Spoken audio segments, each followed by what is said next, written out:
lulutuin natin ngayon ay tortang bulinaw na tugnos ala kusinerong musikero. Ito ang ating mga kailangang sangkap sa paggawa ng ating bulinaw na tugnos. Ang ating bulinaw, itlog, seasoning granules, black pepper, cornstarch, red onion, kamatis, at bell pepper. So, ang una lang natin gagawin is timplahan natin yung ating itlog. Lagyan natin ito ng seasoning granules at black pepper. Tapos, haluin natin itong mabuti.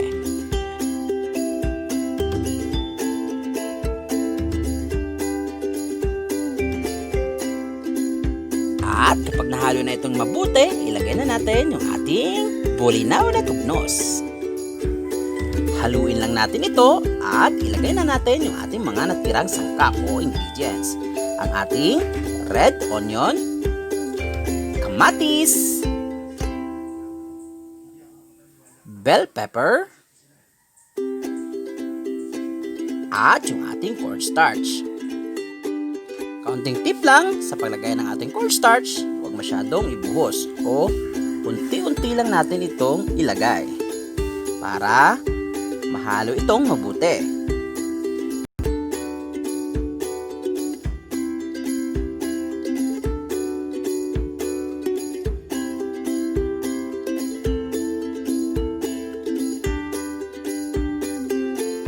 Lulutuin na natin yung ating bulinaw na tugnos.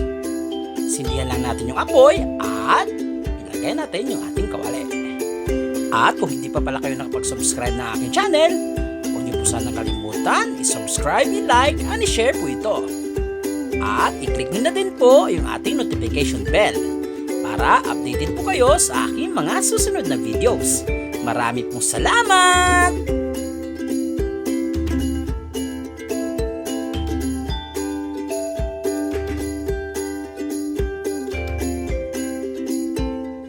Kung mainit na yung mantika, maglagay lang tayo ng at least 2 tablespoon ng ating pinaghalong bulinaw at itlog.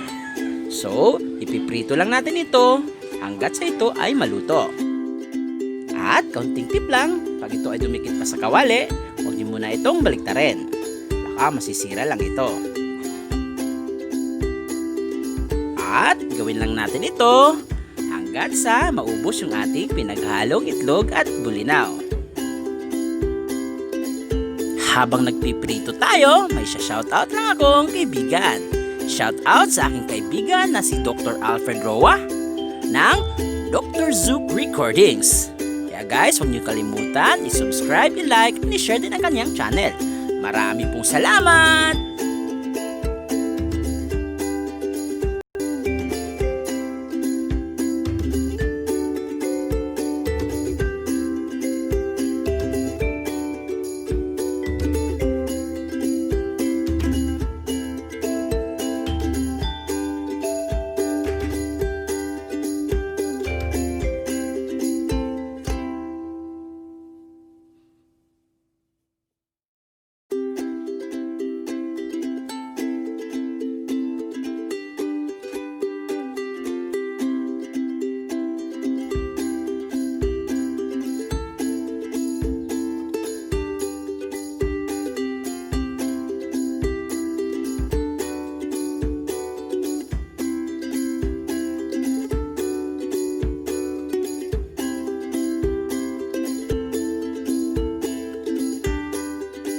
Charan! Ito na ang ating tortang bulinaw na tugnos. Lutong kusinerong musikero.